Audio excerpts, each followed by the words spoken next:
Isaiah 40:28. Have you not known? Have you not heard? The Lord is the everlasting God, the creator of the ends of the world. He will not grow tired or weary, and his understanding no one can fathom. Robert Dick Wilson taught at Princeton Theological Seminary for a number of years. Wilson was fluent in 44 languages. And when students who graduated from the seminary would come back to preach, when they were invited, he would come and he would sit and listen to them. And Robert Barnhouse, who was a wonderful Presbyterian preacher, came back after 12 years of being in the parish, and he preached. And it has to be a little daunting if you're a pastor and you come back and you have such a gifted professor who's fluent in 44 languages, and above all, a Hebrew scholar sitting in the front row watching you, listening to you.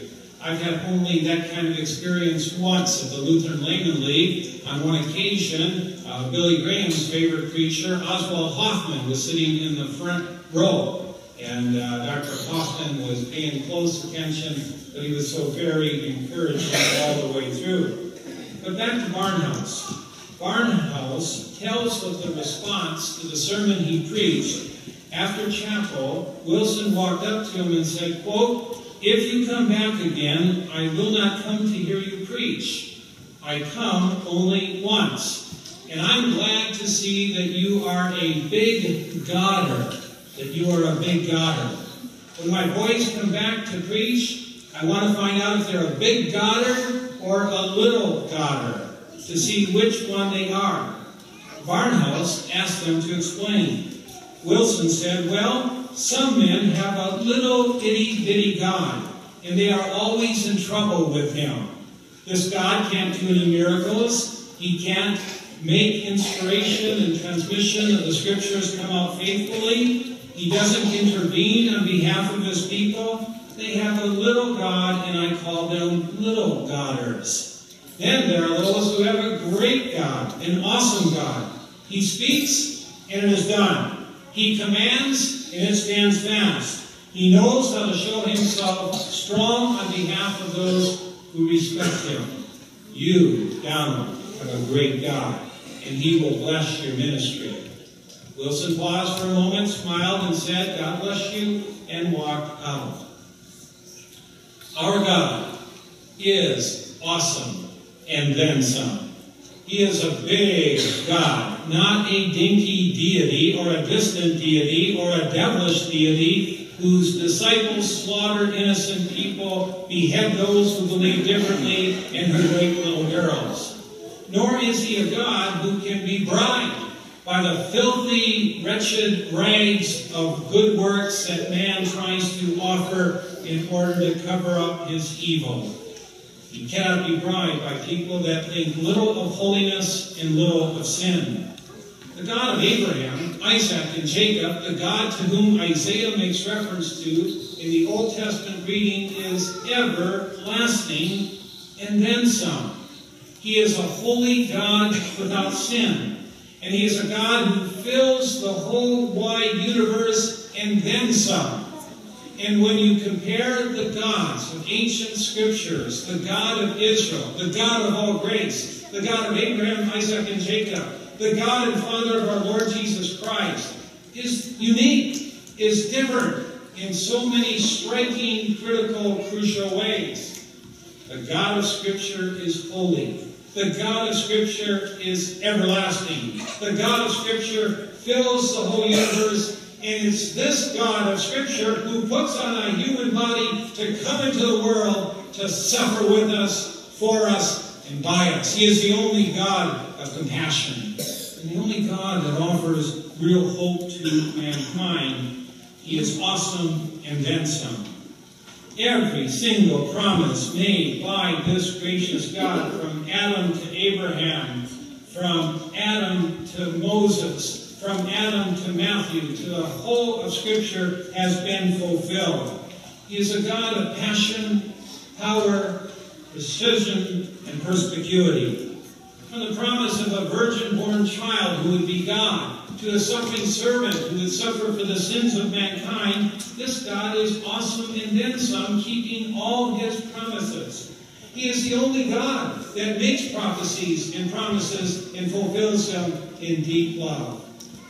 The whole New Testament record is about Jesus of Nazareth, God in flesh, who is awesome and then some. Whenever people listen to Jesus with open minds and childlike faith, they would walk away and say, never has anybody ever spoken like this man, namely Jesus. His words would move more pens to write more words about real love than the next 1,000 most influential writers in history all put together. Jesus is in a class ultimately by himself. That's why I get very uneasy when people want to compare him to Buddha or to Muhammad or to Confucius. None of those created the universe out of nothing. None of those hold the whole universe together by the power of his word. None of those are present everywhere. There is absolutely no comparison. Jesus is in a class all by himself. And even though Jesus had been by Israel's side throughout all those centuries throughout history, by fire, by cloud, by spoken word, the people at the time of this text were faltering, struggling, weary, worn out, ready to throw in the towel. In a way, we can understand that. In February of 2015, how many of us and how many people around us are not feeling the same very thing?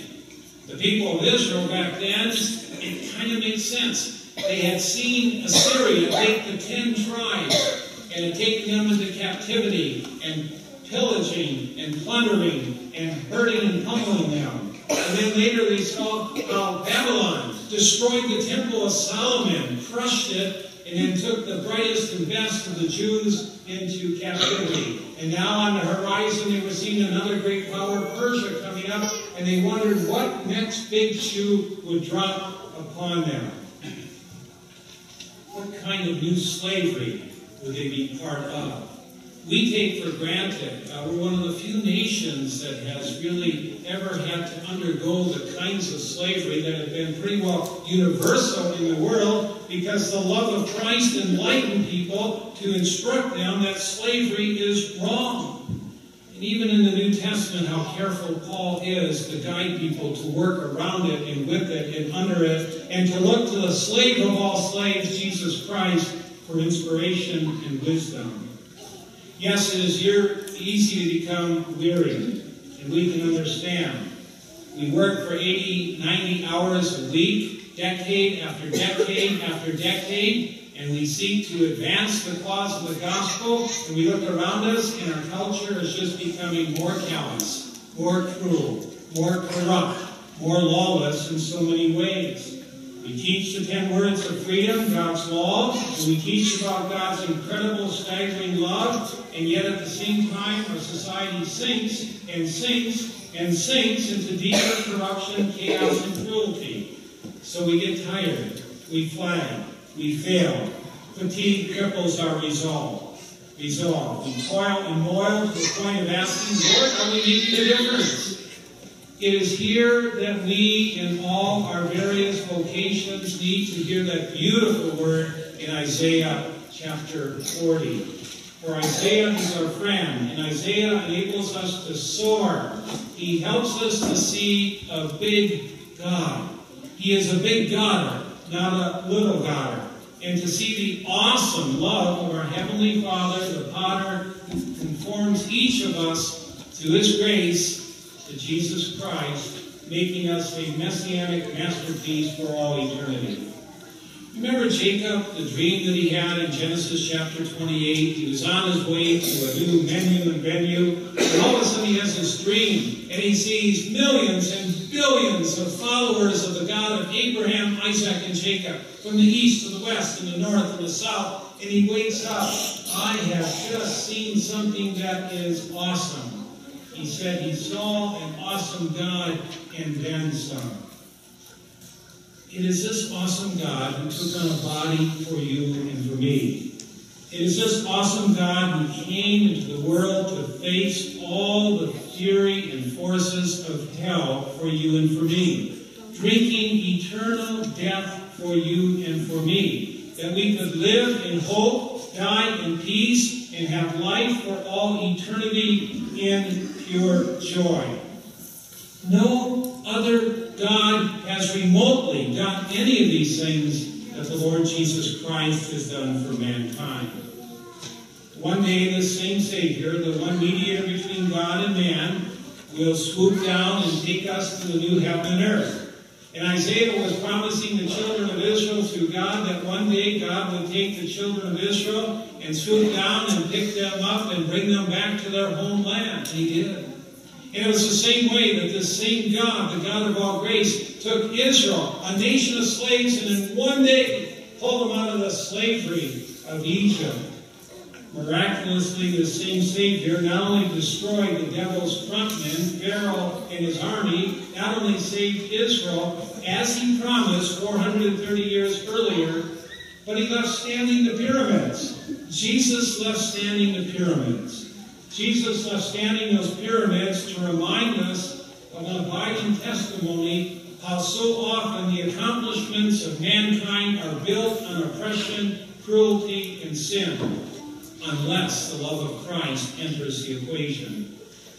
Peace rules the day when Jesus rules the heart and swoops people up on the wings of word and sacrament in the shape of the cross, the wings of the dove of the Holy Spirit. About this Savior, born of the Virgin Mary, the everlasting Father, Prince of Peace, wonderful Counselor, Isaiah said, He gives strength to the weary and increases the power to the weak.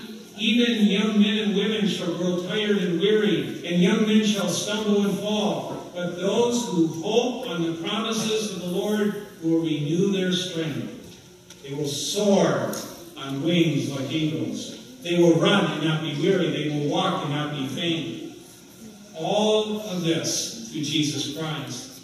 At the name of Jesus, God forgives sins. At the name of Jesus, God raises people from the dead. At the name of Jesus, God's peace comes. At the name of Jesus, we are baptized into the body of Christ. At the name of Jesus, demons shudder. At the name of Jesus, people are freed from slavery. At the name of Jesus, every knee shall bow in heaven, on earth, and under the earth, and every tongue shall confess that Jesus Christ is Lord for the glory of God the Father. Jesus is awesome and then some. He makes known to us the Father. He sends to us the Spirit. He is ruler over all things. There is no comparison to Him. In Him we are big daughters, God's children, heirs of eternal life, people with an awesome future. The peace of God that surpasses all understanding, and guard and keep your hearts and minds in Jesus now and forever. Amen.